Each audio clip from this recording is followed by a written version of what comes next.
ನನ್ನ ತಾಯಿ 18 ವರ್ಷದ ತನಕ ನನ್ನನ್ನು ಬೆಳೆಸಿ ಸಾಕಿ ದೊಡ್ಡ ಮಾಡಿದಳು. ಇನ್ನೊಂದು ನಮ್ಮ ಭಾರತಾಂಬೆ. ಇನ್ನೊಂದು ಅಂದರೆ ನನಗೆ 25 ವರ್ಷ ಸಾಕಿ ತಾಯಿ ಅಂದರೆ ನನ್ನ ಆರ್ಮಿ.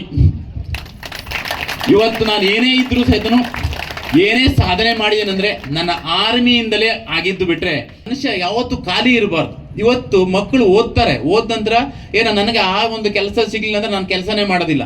ನಮಗೆ ಕಾಯಕವೇ ಕೈಲಾಸ ಅಂತ ಹೇಳ್ತಾರಲ್ಲ, ಯಾವ ಕೆಲಸ ಸಿಗುತ್ತೋ ಆ ಟೈಮಿಗೆ ಕೆಲಸ ಮಾಡಬೇಕು. ನನ್ನ ಮಂಜಿಲ್ ವಹಿ रहेगा जहाँ मैंने सोचा हूँ और सिर्फ मेरा रास्ता ही मैंने मोड़ा है बस. ನನ್ನ ರಸ್ತೆ ನಾನು ಚೇಂಜ್ ಮಾಡಿದ್ದೀನಿ ಹೊರತು ನನ್ನ ಮಂಜಿಲ್ ಮಾತ್ರ ನಾನು ಮರೆಯೋದಿಲ್ಲ. ಎಲ್ಲಿವರೆಗೆ ನನ್ನ ಶ್ವಾಸ ಇರುತ್ತೋ ಅಲ್ಲಿವರೆಗೆ ನಾನು ಮಾತ್ರ ನನ್ನ ಒಲಿಂಪಿಕ್ಸ್ ಮೆಡಲ್ ಮಾಡಿಸ್ಬೇಕು. ಆ ಕ್ಷಣದಲ್ಲಿ ನಾನು ಇರಬೇಕು ಅನ್ನೋದೇ ನನ್ನ ಡ್ರೀಮ್ಸ್. ಅದಕ್ಕೋಸ್ಕರ ನಾನು ಒಂದು ಸ್ಪೋರ್ಟ್ಸ್ ಅಕಾಡೆಮಿ ಮಾಡಬೇಕಂತ ಇದ್ದೀನಿ. ಮತ್ತು ಅದಲ್ಲದೆ ಇವಾಗ ನನ್ನ ಹತ್ರ 5 ಜನ ಹುಡುಗರು 80 ಮೀಟರ್ ಅಬೋವ್ ವರ್ಲ್ಡಲ್ಲಿ ಯಾವುದೇ ಒಬ್ಬ ಕೋಚ್ ಹತ್ರ 5 ಜನ ಹುಡುಗರು ಇದ್ದರೆ ಅವತ್ತು ನನಗೆ ಬಂದು ಯಾರು ಬೇಕಾದರೂ ಹೊಡಿದ್ರೆ ನಾನು ಆರಾಮಾಗಿ ಕೆನ್ನೆ ಕೊಟ್ಟು ತಗೊಳ್ತೀನಿ. ಯಾರಾದರೂ 5 ಪ್ಲೇಯರ್ 80 ಮೀಟರ್ ಅಬೋವ್ ಇದ್ದ ಬಿಟ್ರೆ ನಾನು ಫಾರಿನ್ ಕೋಚಸ್ಗೆ ಚಾಲೆಂಜ್ ಮಾಡಿ ಹೇಳ್ತೀನಿ. ಪ್ರಿಯ ವೀಕ್ಷಕರೇ, ಈ ವಿಡಿಯೋನ ನೋಡೋದಕ್ಕೂ ಮೊದಲು ನಮ್ಮ ಚಾನೆಲ್ ಅನ್ನ ಇನ್ನು ಸಬ್ಸ್ಕ್ರೈಬ್ ಮಾಡ್ಕೊಂಡಿಲ್ಲ ಆದರೆ ತಕ್ಷಣವೇ ಸಬ್ಸ್ಕ್ರೈಬ್ ಮಾಡ್ಕೊಳ್ಳಿ. ಹಾಗೆ ವಿಡಿಯೋ ಇಷ್ಟ ಆಗಿದ್ರೆ ಶೇರ್ ಮಾಡಿ.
ಪ್ರೋಗ್ರೆಸಿವ್ ಶಾಲೆಯ ಎನ್ಸಿಸಿ ತಂಡಕ್ಕೆ ತುಂಬು ಹೃದಯದ ಅಭಿನಂದನೆಗಳು ತೋರಿಸ್ತೇನೆ. ಈ ಸಂದರ್ಭವನ್ನು ಸಹಕರಿಸಿದ ನಮ್ಮ ತಾಲೂಕು ಶಿಕ್ಷಣ ಇಲಾಖೆ ಹಾಗೂ ಎಲ್ಲ ಪೊಲೀಸ್ ಇಲಾಖೆಗೆ ಅಭಿನಂದನೆಗಳು ತೋರಿಸ್ತಾ ಇದ್ದೇವೆ. ಈ ಒಂದು ಮಕ್ಕಳು ಲೆಕ್ಕಿಸದೆ ತಮ್ಮ ಒಂದು ಸೈನಿಕರಿಗೆ ತಂದುಕೊಟ್ಟಿದ್ದಾರೆ. ನಮ್ಮ ಮಾಧ್ಯಮದ ಮೂಲಕ ಇನ್ನು ಹೆಚ್ಚಿನ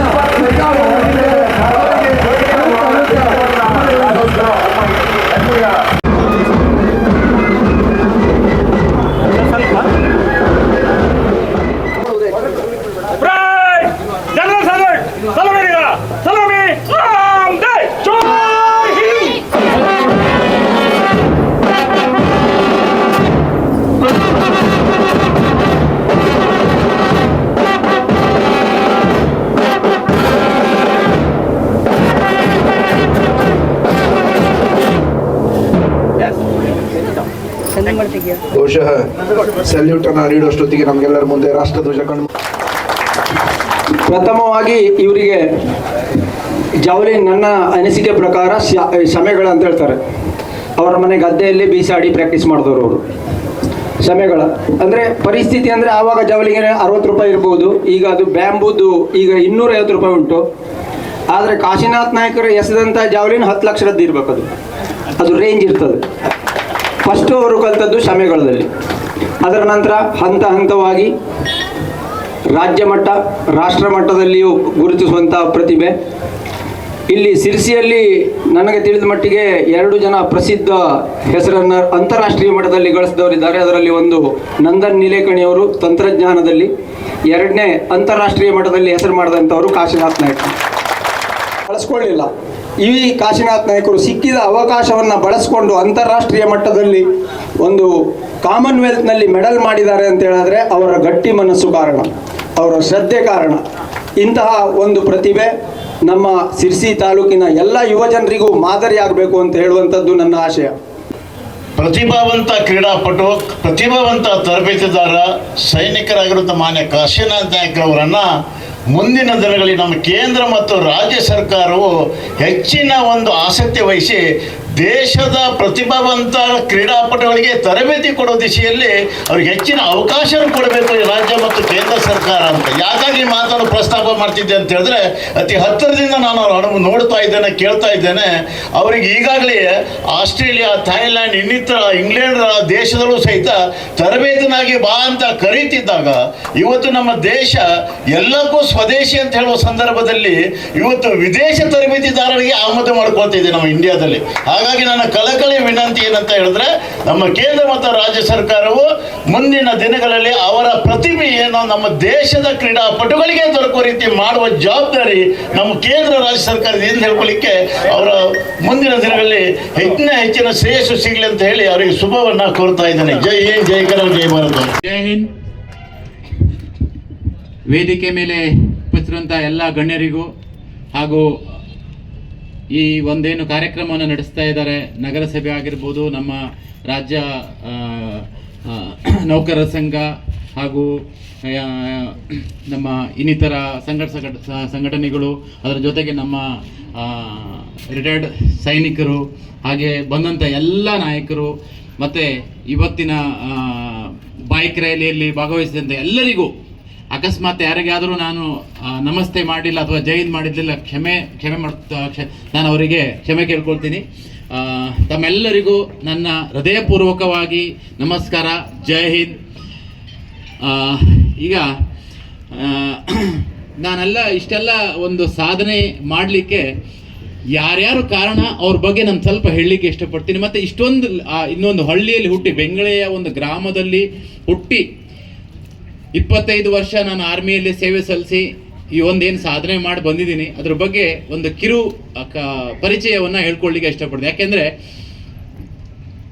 ಮನುಷ್ಯ ಏನಾದರೂ ಒಂದು ಮಾಡಬೇಕು ಅಂತ ಹೇಳಿ ನಿಶ್ಚಯ ಮಾಡಿಕೊಂಡ್ರೆ ಅದನ್ನು ಮಾಡ್ಲಿಕ್ಕೆ ಸಾಧ್ಯ ಇದೆ. ಅದನ್ನು ನಾನು ಮಾಡಿ ತೋರಿಸಿದ್ದೀನಿ. ಬಟ್ ಇನ್ನೂ ನನ್ನ ಮಂಜಿಲ್ಗೆ, ಅಂದರೆ ನನ್ನ ಏಮ್ ಏನಿದೆ ಆ ಏಮ್ ಇನ್ನೂ ಮುಟ್ಲಿಲ್ಲ.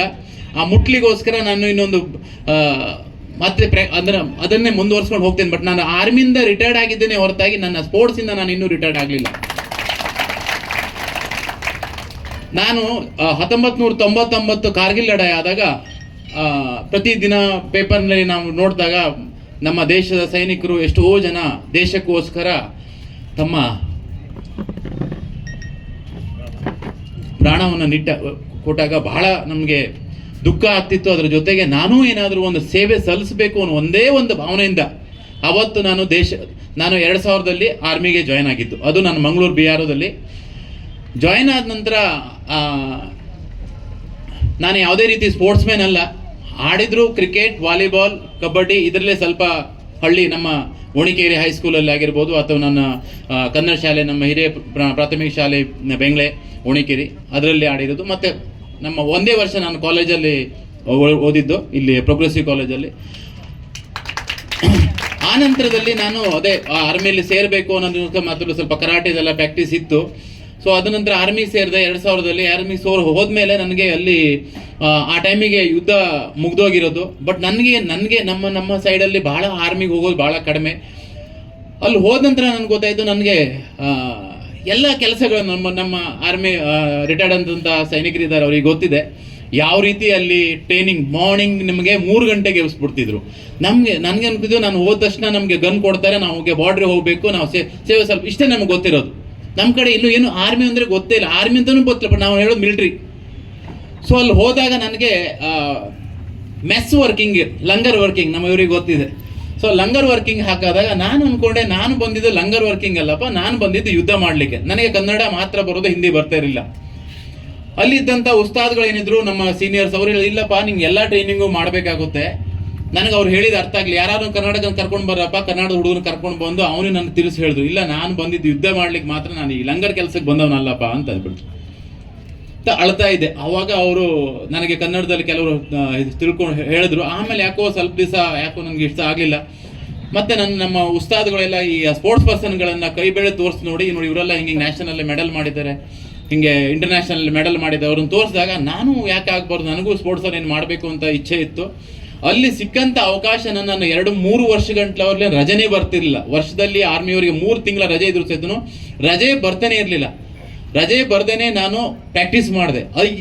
ಮಾಡಿ ನಾನು ನ್ಯಾಷನಲ್ಲಿ 2005 ಫಸ್ಟ್ ಟೈಮ್ ನ್ಯಾಷನಲ್ ಗೋಲ್ಡ್ ಮಾಡಿದೆ.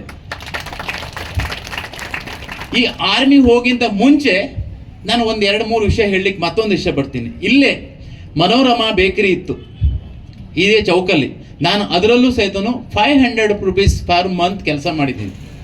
ಅದಲ್ಲದೆ ನಮ್ಮ ಬನವಾಸಿ ರೋಡಿಗೆ ಜವಳಿ ರೈಸ್ ಮಿಲ್ ತಾವೆಲ್ಲ ಇವಾಗ ಬಂದಾಗಿದೆ, ಸೊ ಅದರಲ್ಲೂ ಸಹ ಕೆಲಸ ಮಾಡಿದ್ದೀನಿ. ಅದ್ರ ಜೊತೆಗೆ ಅಂದರೆ ಚಿಪ್ಸ್ ಸಹ ಮಾರಾಟ ಮಾಡಿದ್ದೀನಿ. ಅಂದರೆ ಮನುಷ್ಯ ಯಾವತ್ತೂ ಖಾಲಿ ಇರಬಾರ್ದು. ಇವತ್ತು ಮಕ್ಕಳು ಓದ್ತಾರೆ, ಓದ ನಂತರ ನನಗೆ ಆ ಒಂದು ಕೆಲಸ ಸಿಗಲಿಲ್ಲ ಅಂದ್ರೆ ನಾನು ಕೆಲಸನೇ ಮಾಡೋದಿಲ್ಲ. ನಮಗೆ ಕಾಯಕವೇ ಕೈಲಾಸ ಅಂತ ಹೇಳ್ತಾರಲ್ಲ, ಯಾವ ಕೆಲಸ ಸಿಗುತ್ತೋ ಆ ಟೈಮಿಗೆ ಕೆಲಸ ಮಾಡಬೇಕು. ನನಗೆ ಇನ್ನೂ ನೆನಪಿದೆ, ಆ ಜವಳಿ ರೈಸ್ ಮಿಲ್ಲಲ್ಲಿ ನಿಂತಾರ ರಫೀಕ್ ಸಾಹೇಬ್ರು ಇದ್ದಾರಲ್ಲ, ಅವರು ನನಗೆ ಒಂದು ಹೇಳಿದ್ರು, ಕಾಶಿ ನಿನ್ಗೆ ಯಾಕೋ ನನಗೆ ನಾನು ಒಂದೇ ಒಂದು ತಿಂಗಳ ರೈಸ್ ಮಿಲ್ಲಲ್ಲಿ ಕೆಲಸ ಅಂದರೆ ರೈಸ್ ಮಾಡೋದನ್ನು ಎಲ್ಲದನ್ನು ಕಲ್ತ್ಕೊಬಿಟ್ಟೆ. ಅವಾಗ ಹೇಳಿದ್ರು ಅವರು, ಯಾಕೋ ನೀನು ಈ ಜಗಕ್ಕೆ ಸೂಟ್ ಆಗಲ್ಲ ಕಣೋ, ನಿಂದೇನೋ ಮುಂದೇನೋ ಭಾಳ ಇದೆ, ನೀನು ಅಂದರೆ ನಿನ್ನ ಒಂದೇನು ಇದೇನಿದೆ ಮೈಂಡ್ ಸೆಟಪ್ ಇದೆ ಅಥವಾ ನಿನ್ನ ಪರ್ಸನಾಲಿಟಿ ಇದೆ, ಅದು ಇಲ್ಲಿ ಸೂಟ್ ಆಗ್ತಾ ಇಲ್ಲ.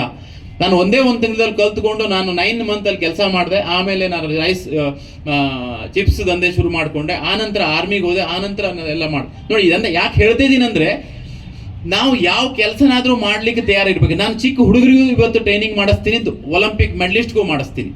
ನಾನು ಎಲ್ಲದನ್ನೂ ಮಾಡಿಸ್ಲಿಕ್ಕೆ ಕಲ್ತ್ಕೊಂಡಿದ್ದೀನಿ. ಸೊ ನಾಳೆ ನಾನು ಇವತ್ತು ಫ್ರೀ ಆಗಿದ್ದೀನಿ ಅಂದರೆ ಏನಾದರೂ ಒಂದು ಕೆಲಸನೂ ಮಾಡಬೇಕು. ಅದು ಬಿಟ್ಟು ನಾನು ಇನ್ನೊಂದೇನೋ ಇಲ್ಲಪ್ಪ ನಾನು ಇವತ್ತು ಸುಬೇದಾರ್ ಆಗಿದ್ದೀನಿ, ನಾನು ಇಂಟರ್ನ್ಯಾಷನಲ್ ಮೆಡಲಿಸ್ಟು, ನಾನು ಇಂಟರ್ನ್ಯಾಷನಲ್ ಒಲಿಂಪಿಕ್ ಮೆಡಲಿಸ್ಟ್ ಮಾಡಿದ್ದೀನಿ, ನಾನು ಈ ಕೆಲಸ ನಾನು ನಾನು ಮಾಡೋದಿಲ್ಲ ಅಂತ ಹೇಳಿದ್ರೆ ಇದು ನಾನು ಮಾಡೋದು ತಪ್ಪು. ನಮಗೆ ಏನು ಕೆಲಸ ಸಿಗುತ್ತೋ ಆ ಕೆಲಸ ಮಾಡಬೇಕು. ನೋಡಿ 2005ನಲ್ಲಿ ಫಸ್ಟ್ ನ್ಯಾಷನಲ್ ಮೆಡಲ್ ಆವಾಗಲೂ ನಾನು ಒಂದು ವಿಷಯ ಹೇಳಲಿಕ್ಕೆ ಇಷ್ಟಪಡ್ತೀನಿ. ನಾವು ಹೆಲ್ಪಿಂಗ್ ನೇಚರನ್ನು ಬೆಳೆಸ್ಕೊಳ್ಬೇಕು. ನಮ್ಮ ಕೈಯಲ್ಲಿ ಎಷ್ಟಾಗುತ್ತೆ ನಾವು ಅಷ್ಟು ಹೆಲ್ಪ್. ಆ ಕಾಂಪಿಟೇಷನಲ್ಲಿ ನಾನು ನಮ್ಮ ಕಾಂಪಿಟೇಟರ್ ಒಬ್ಬರು ಬೀಳ್ತಾನೆ, ಕಾಲು ಟ್ವಿಸ್ಟ್ ಆಗಿ.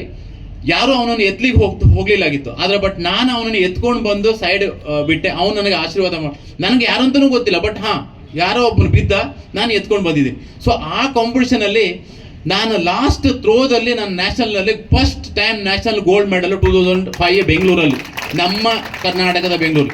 ಆ ನಂತರ ನಾನು 15 ಟೈಮ್ ನ್ಯಾಷನಲ್ ಗೋಲ್ಡ್ ಮೆಡಲ್ ಮಾಡಿದೆ. ಆಮೇಲೆ 5 ಟೈಮ್ ಸಿಲ್ವರ್. ಆಮೇಲೆ ಫಸ್ಟ್ ನಂದು international medal 2008 Asian championship, south Asian championship ಅಲ್ಲಿ ಮೆಡಲ್ ಮಾಡಿದೆ. ಆನಂತರ ಟೋಟಲ್ 11 ಇಂಟರ್ನ್ಯಾಷನಲ್ ಮೆಡಲ್. ಅದರಲ್ಲಿ ನನ್ನ ಅತಿ ಹೆಚ್ಚು ಅಂದರೆ 2010 ಕಾಮನ್ವೆಲ್ತ್ ಗೇಮ್ಸಲ್ಲಿ ನಾನು ಮೆಡಲ್ ಮಾಡಿದಾಗ ನಮ್ಮಲ್ಲಿ ಎಲ್ಲರಿಗೂ ಗೊತ್ತಾಯಿತು, ಕಾಶಿನಾಥ ನಮ್ಮ ಶಿರ್ಸಿಯವನು, ನಮ್ಮ ಬೆಂಗ್ಳೆ ಗ್ರಾಮದವನು ಇಷ್ಟೆಲ್ಲ ಒಂದು ಸಾಧನೆ ಮಾಡಿದೆ ಅಂದರೆ ಇದೆಲ್ಲದಕ್ಕೂ ಕಾರಣ ನನಗೆ ತಾಯಿ. ಒಂದು ನನ್ನ ತಾಯಿ 18 ವರ್ಷ ತನಕ ನನ್ನನ್ನು ಬೆಳೆಸಿ ಸಾಕಿ ದೊಡ್ಡ ಮಾಡಿದಳು. ಇನ್ನೊಂದು ನಮ್ಮ ಭಾರತಾಂಬೆ. ಇನ್ನೊಂದು ಅಂದರೆ ನನಗೆ 25 ವರ್ಷ ಸಾಕಿ ತಾಯಿ ಅಂದರೆ ನನ್ನ ಆರ್ಮಿ. ಇವತ್ತು ನಾನು ಏನೇ ಇದ್ರೂ ಸಹಿತನು ಏನೇ ಸಾಧನೆ ಮಾಡಿದ್ದೇನೆಂದರೆ ನನ್ನ ಆರ್ಮಿಯಿಂದಲೇ ಆಗಿದ್ದು ಬಿಟ್ಟರೆ ಇದು ಬೇರೆ ಯಾರಿಂದಲೂ ಆಗಿದ್ದಲ್ಲ. ಆರ್ಮಿನಲ್ಲಿದ್ದಂಥ ಎಲ್ಲ ನನ್ನ ಆಫೀಸರ್ ಆಗಿರ್ಬೋದು, ಎಲ್ಲ ಕೋಚಸ್ಗಳಾಗಿರ್ಬೋದು, ನನ್ನ ಸಹಪಾಠಿಗಳಾಗಿರ್ಬೋದು, ಅವರೆಲ್ಲರ ನನ್ನ ಸಹಾಯ ಮಾಡಿದ್ದಕ್ಕೋಸ್ಕರ ನಾನು ಈ ಸಾಧನೆ ಮಾಡಲಿಕ್ಕೆ ಸಾಧ್ಯ ಆಗಿದೆ. ಮತ್ತು ನಾನು 2012 ನಾನು ಶೋಲ್ಡರ್ ಸರ್ಜರಿ ಮಾಡಿಸ್ಕೊಳ್ಬೇಕಾಯ್ತು. ಸೊ ಆ ನಂತರದಲ್ಲಿ ನಾನು ಆ್ಯಸ್ ಅ ಕೋಚ್ ಆಗಿ ನನ್ನ ಏನು ಡ್ರೀಮ್ಸ್ ಇತ್ತು, ನಾನು ಒಲಿಂಪಿಕ್ಸಲ್ಲಿ ಮೆಡಲ್ ಮಾಡಬೇಕು ಅನ್ನೋದೇನು, ಸೊ ಅದನ್ನು ನಾನು ಆ್ಯಸ್ ಅ ಕೋಚ್ ಆಗಿ ಮಾಡ್ಲಿಕ್ಕೆ ಟ್ರೈ ಮಾಡಿದೆ. 2013 2019 ವರೆಗೆ ಇಂಡಿಯನ್ ಟೀಮ್ ಕೋಚ್ ಆಗಿದ್ದೆ.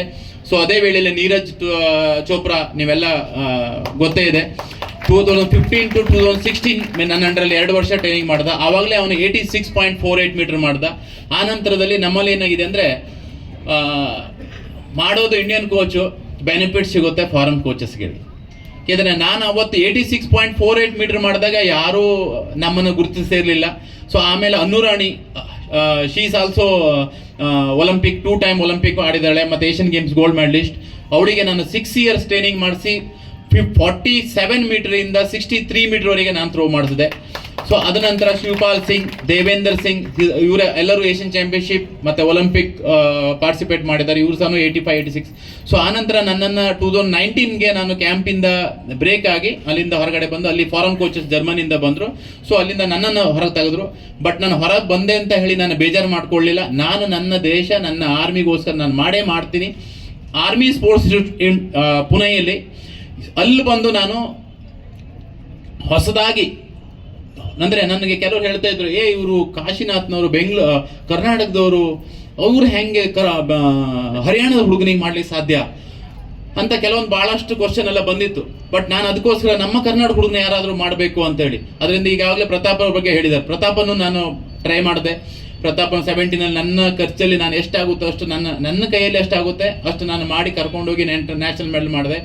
ಆನಂತರ ಇಲ್ಲಿಂದ ಕೆಲವರಿಗೆಲ್ಲ ಕೇಳ್ಕೊಂಡು ರಿಕ್ವೆಸ್ಟ್ ಮಾಡಿಕೊಂಡು ಯಾರೂ ಅವನಿಗೆ ಹೆಲ್ಪ್ ಮಾಡಲಿಲ್ಲ.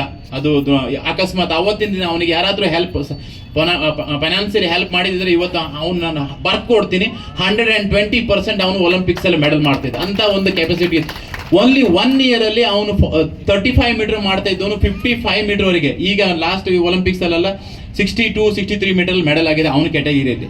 ಬಟ್ ಆಗಲಿಲ್ಲ, ಏನು ಮಾಡ್ಲಿಕ್ಕೆ ಬರೋದಿಲ್ಲ. ಆದರೆ 2019ನಲ್ಲಿ ನಾನು ಮತ್ತೆ ನಮ್ಮ ಕನ್ನಡದಿಂದ ಈ ಮನು ಡಿ ಪಿ ಅಂತ ಹೇಳಿ ಹಾಸನ್ ಹುಡುಗ, ಅವನನ್ನು ಕರ್ಕೊಂಡೆ. ಆಮೇಲೆ ಇವಾಗ ನನ್ನ ಹತ್ರ ಅವನಿದ 90 ಮೀಟರ್ ಥ್ರೋ ಮಾಡ್ತಾ ಇದ್ದಾನೆ. ಬಟ್ ಲಾಸ್ಟ್ ಒಲಿಂಪಿಕ್ಸಲ್ಲಿ ಅವನು ಆ್ಯಕ್ಚುಲಿ ಹೋಗಬೇಕಾಗಿತ್ತು ಮತ್ತು ಮೆಡಲು ಮಾಡಬೇಕಾಗಿತ್ತು. ಏನು ಮಾಡೋದು, ನಮ್ಮ ಅಲ್ಲಿ ಸ್ವಲ್ಪ ತಮಗೆಲ್ಲ ಗೊತ್ತೇ ಇದೆ, ಸ್ವಲ್ಪ ಪಾಲಿಟಿಕ್ಸಲ್ಲಿ ಇರುತ್ತೆ. ಅದಕ್ಕೋಸ್ಕರ ಆ ಹುಡುಗನಿಗೆ ಅವಕಾಶ ಸಿಗಲಿಲ್ಲ. ಆದರೆ ನವದೀಪ್ ಸಿಂಗ್ಸ್ ಅಂತ ಹೇಳಿ ಮತ್ತೊಬ್ಬ ಹುಡುಗ, ಪ್ಯಾರಾದವನು, ಹೈಟ್ ನೀವೆಲ್ಲ ನೋಡಿರ್ಬೋದು, ಒಲಿಂಪಿಕ್ಸಲ್ಲಿ ಗೋಲ್ಡ್ ಮೆಡಲ್ ತಗೊಂಡ.